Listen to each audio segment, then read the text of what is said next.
And we're going to start off with Adam. You have a great perspective when we look at the dealer side and the factory side. You know, I am sure curious to find out what are the differences in recalls as you were in the factory and now you've transitioned to the better side, by the way, dealership side. Tell us the story there. Yeah, thanks, Charlie. Good to be with you. You know, when I think back to my time as an OEM executive, and I had the opportunity to be with two brands, which I'm fortunate of, I used to sit at my desk thinking about how do we help dealers find those customers out there that bought a pre-owned vehicle and we as an OEM don't have their information or their data or any ability to connect with them. And, you know, the dealers would go out and they try to buy different lists and piece them together.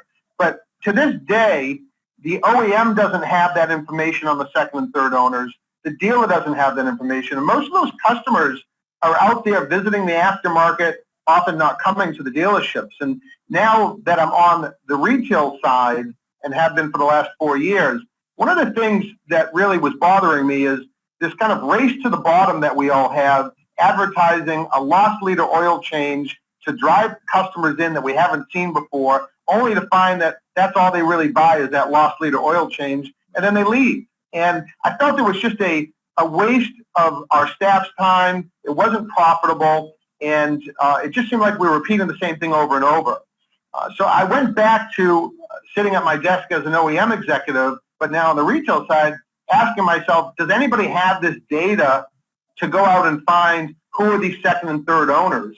And, you know, it's interesting. There's a lot of companies out there and some great ones that will contact customers with open recalls for you. My question to them as I was interviewing them, since we pilot and benchmark everything for our 20 rooftops, was, where do you get your data from? And eventually the answer I got was this company that's powering most of them is called Recall Masters.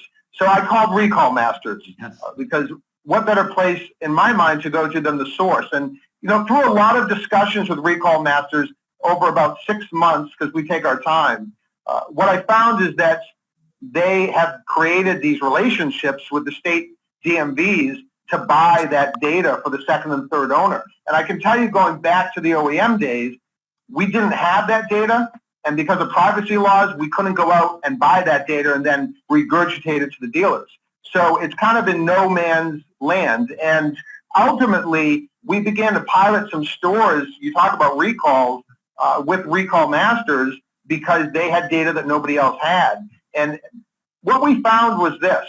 Instead of driving in an oil change customer who didn't spend money with us, and sometimes you might drive in 50 or 100 of those, but they still weren't spending money, Recall Masters took that data that we don't have and that we can't get, started calling, texting, and emailing these customers in our marketplace with open recalls and getting them to come into our dealership. And just to be very transparent, it's not 100 customers a month per dealership. We're getting about 25 or 30, in some cases a larger store like our Toyota store, maybe 40.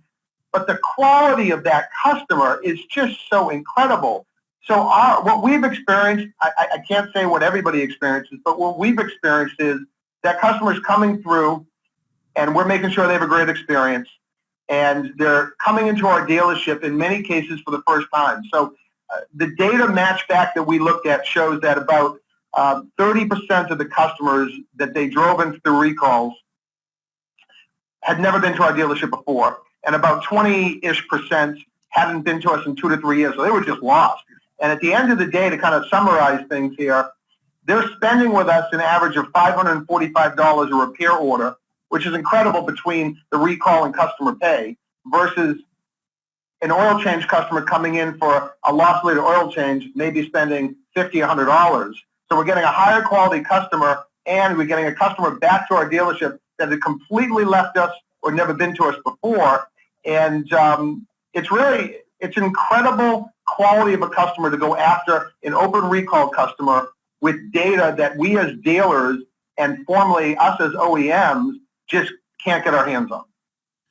Well, Adam, you know, I think that when you look at that, it's amazing that the factory doesn't have this data set, and how, you know, companies like Recall Masters came in and made that happen for us. Because, You know, as you were talking, you know, we're all in the repeat and referral business. And what you said is, I'm getting 40 to 50 to up to 60 customers a month that could turn into repeat and referral.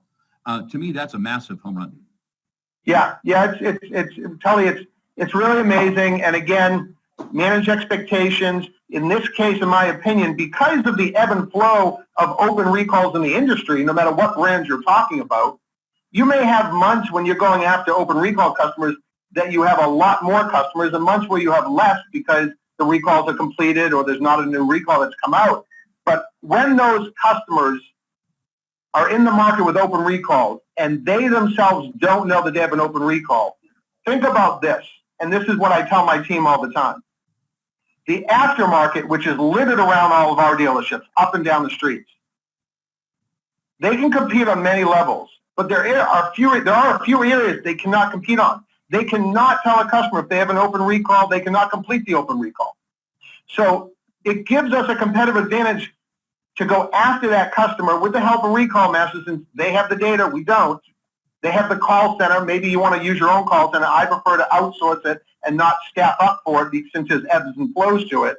And when we go after that customer has no alternative but to come to the OEM dealership to get that recall completed. And that becomes our opportunity. And we're seeing really good revenue results from it.